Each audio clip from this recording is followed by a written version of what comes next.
Phoenix RIA, it's Chris and John. This is episode 2. We are just diving in for lunch and learn on foreclosures. I did 17, 18 years of buying at the courthouse steps in Phoenix. Wandered down to, like I said, Texas, Utah, Colorado, California. John has done a lot of foreclosures and actually was a foreclosure educator for Renatus, right? Yep. And then anyway, we're just jumping in and just going over some of the steps. We went over kind of just, pre-foreclosure last week, kind of everything up into the courthouse stuff. Now we're going to kind of move forward, if you will, and kind of the day of the foreclosure, comping houses, some things you need to check, title, all that kind of stuff. For the day of the foreclosure. Driving properties is obviously your day of foreclosure. If you go back to the last episode, we talked about a couple people that had some fire damage houses that didn't dive at the day of the foreclosure. Anyway, John, thanks for jumping on. Let's go jump into this. You're welcome, Chris. Looking forward to it. It was fun the first time and looking forward to today. Yeah. So we like I said, if you go back and watch episode 1, whether you're on the Phoenix RIA Facebook group or the YouTube channel, I'll go ahead and drop the link into it below on the YouTube channel at the end of this episode. So if you want to go watch that. Anyway, we talked about the pre-foreclosures process. John, when you were in up there, and it was Spokane, right? Seattle and Spokane, yeah. Yeah, mainly Seattle, Everett. King and Snohomish counties, I straddled 2 counties, kind of like you guys have Maricopa, Pinal, and I guess what's up on Prescott. Some of this stuff ends up on the fringe, but mainly it is Seattle area. Okay, so when you go to the courthouse that day, you had to have all your cash with you, right? We were 100% what we were bidding to. We had to tender a check for that amount. Yep. And if it was over, we got the difference back when we got the deed. But we had to have 100% of what we bid. Yeah. So let's talk about that morning before. Did you guys drive the houses the morning of the auction? And was there a specific? You said, I think if I go back, you said they were just Friday afternoons, right? Yeah, we were Friday from 9 to 5, unless it was a holiday. Then they hit you up on a Monday. So by law, we only had 1 day a week. Okay. In that state, from business hours, if you will. Yeah. So did you drive all the properties? I mean, in general, how many properties a day or on Friday, not a day, that were you looking at? I could functionally see. I'm just going to back up real quick. When I'm looking at the sales for this Friday, today's a Wednesday. If I was up in Washington, I'd drive properties, me and the team, today, and we'd drive some on Thursday. Friday morning, we'd go back to the ones that we're going to bid on that sifted. We calculated A, B, or C properties. C, don't want to ever see again. B is, there's a way to make it work if we either make money or fix it. But an A property is in the numbers. It's in the location. The odd thing about it is we're all looking at sales that are happening. What's this? That'd be March 1st. Yeah, March 1st. But a lot of the homes, Chris, are homes we've seen weeks and months, and you know this too, that have been postponed. So that list, that drive day, is a compilation of going back and grabbing some of the old stuff that's now scheduled for March 1 and the stuff that's posted, in the 90-day notice. So we would drive 50 to 60 homes, I think, in a peak would be for that week. And sometimes we had a handful when it got like it is today, thin, we could drive our properties in an afternoon. Yeah. So just give you an idea. I'll just give you a little Phoenix history. There was, almost no foreclosures in 05, 06. Values are going up like crazy. Phoenix peaked. There were 1,000 houses scheduled a day.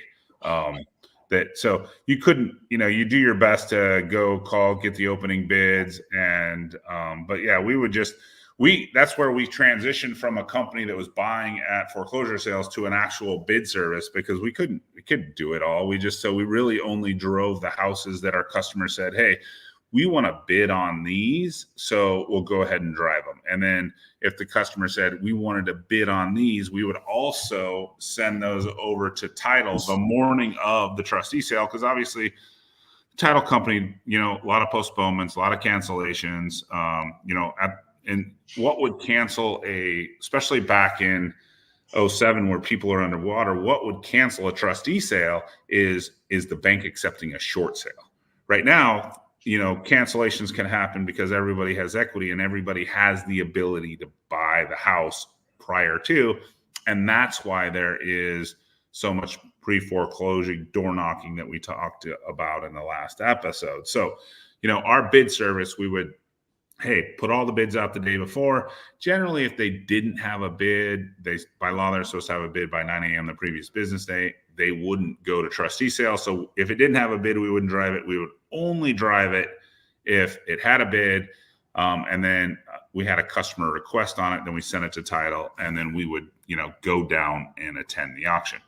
Phoenix is different than John's talking about. We just had to have the $10,000 cashier's check. He had to have all the money up front. How much would you walk down to the trustee sale at any given day? 1.1, 1.2 was what I typically carried, but I had a guy named Ian who's now down in Texas. He had access to a lot more, Yes. like having maybe you in our back pocket, if you will, because he had access to some hard money.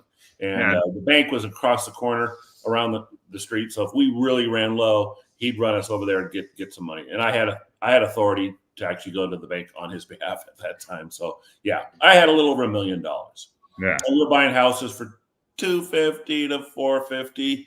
$550 was about the most I paid in the run where I bought the most. So, half my money, if you will. So, Yeah, no. So we'd walk down to the trustee sales with $1 million. Think about that envelope with $1 million. Think about the stress of losing that thing. not good. Because they're cashier's checks. So anyway, so we go down there. We talked about the opening bid, and we generally just bid $1, and then the bidding would go from there. So so that would just be how it started. What about you? Same thing, just kind of bid $1 and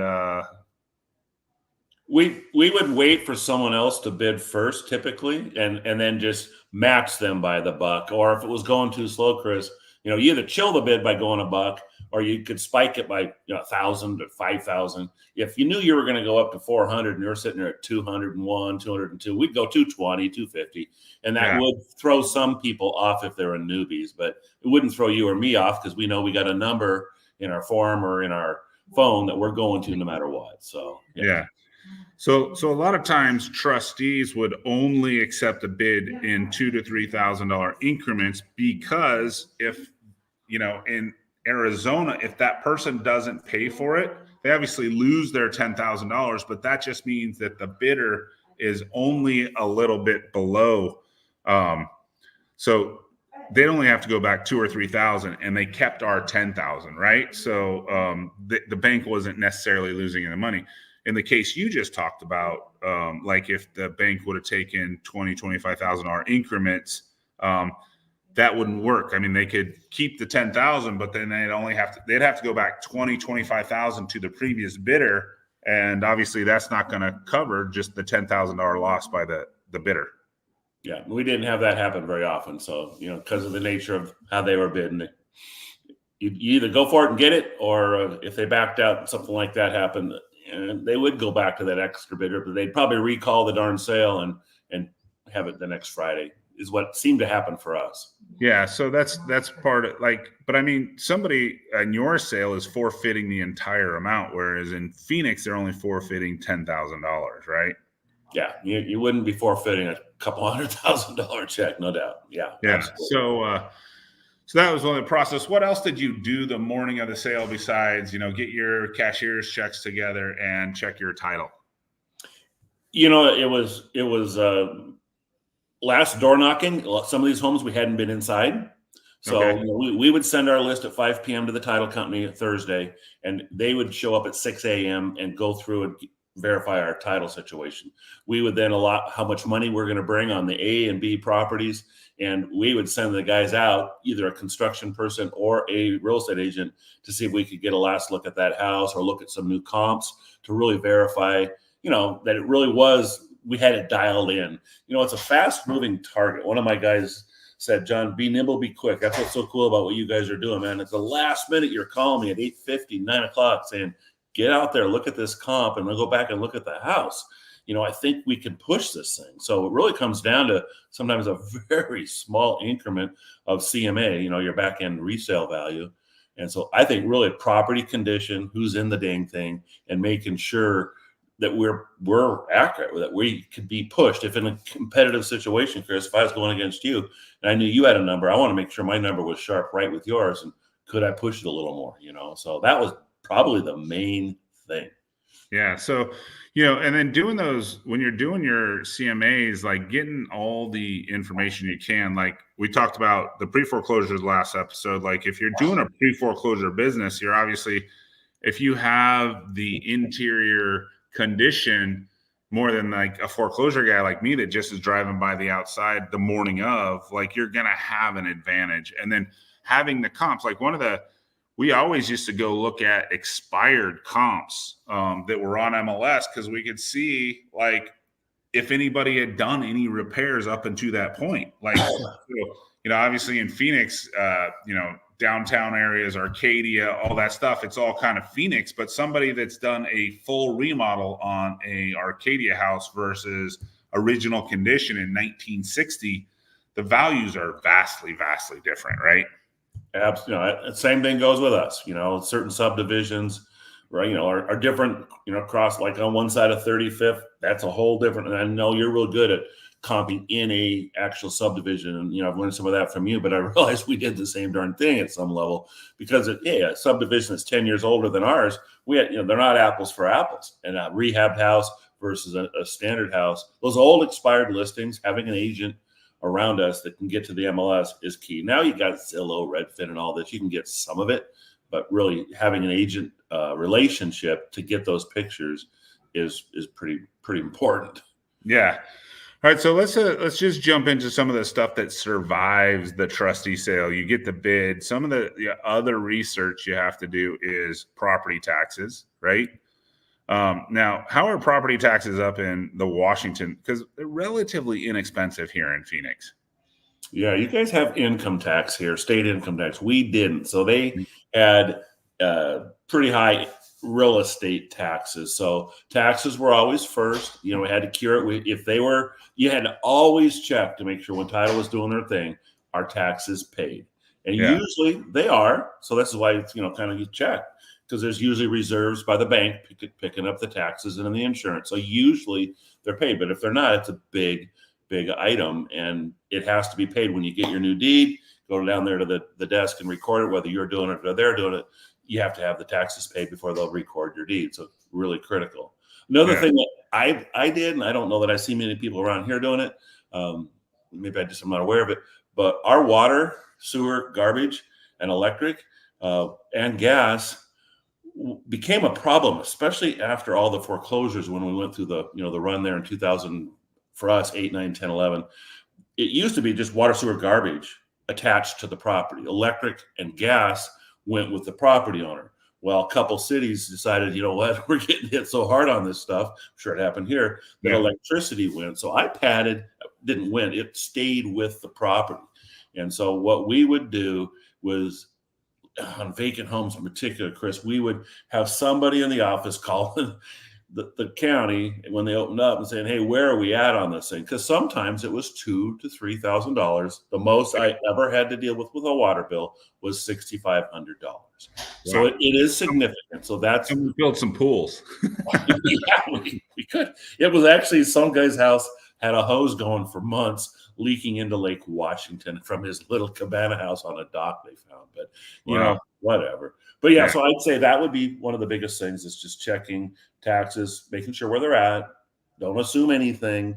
So there's also the HOA, and like in Phoenix, HOAs get removed. Like now HOAs will still try to reach out and say, hey, you owe me the back HOAs, but that doesn't, like, if you understand at a foreclosure sale, you buy it in Arizona, they're wiped out. Like, and in Nevada, because I bought a lot of sales there too, they're 6 months. They can come back and get you for the last 6 months. What about Washington? What was that?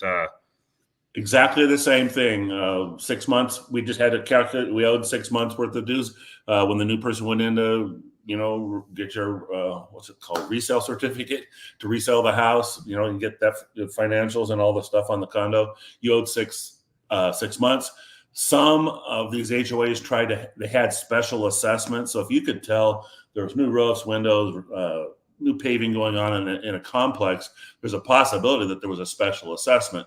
So if you got to know a condo, we had a guy named Condo John. He knew which condos to go for and which ones to really, more importantly, stay away from. And he got really good at knowing that. So a special assessment could survive it because it's not part of that monthly. Here's the deal.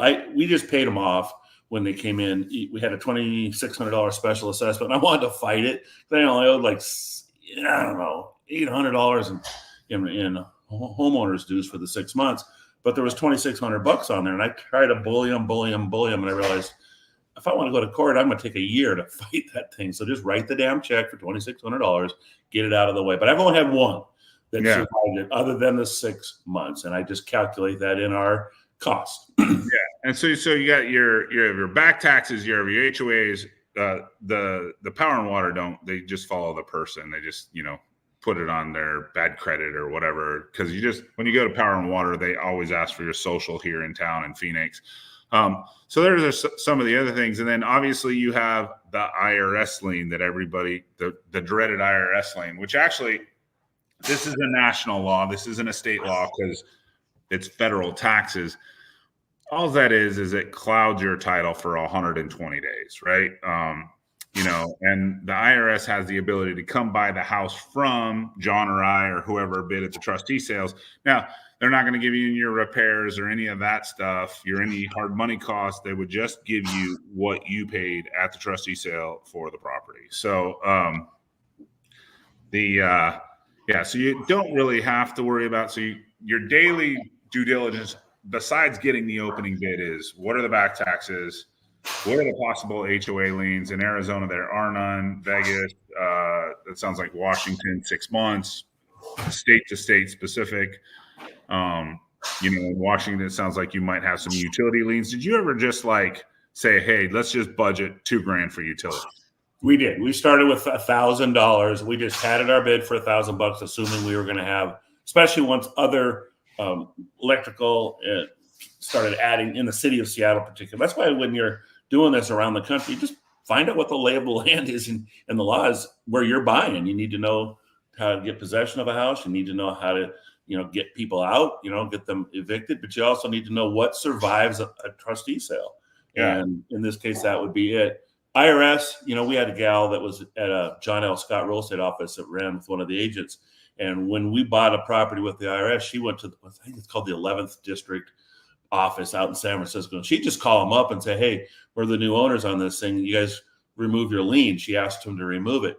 And they would typically not. And she goes, hey, can we offer you $500 or $1,000? And they'd almost always take $1,000 or something very small to remove that lien. So we didn't have that 120 days. Otherwise, you just do your thing, wait the 120. And I have not heard of anybody losing their house because IRS came back and took it.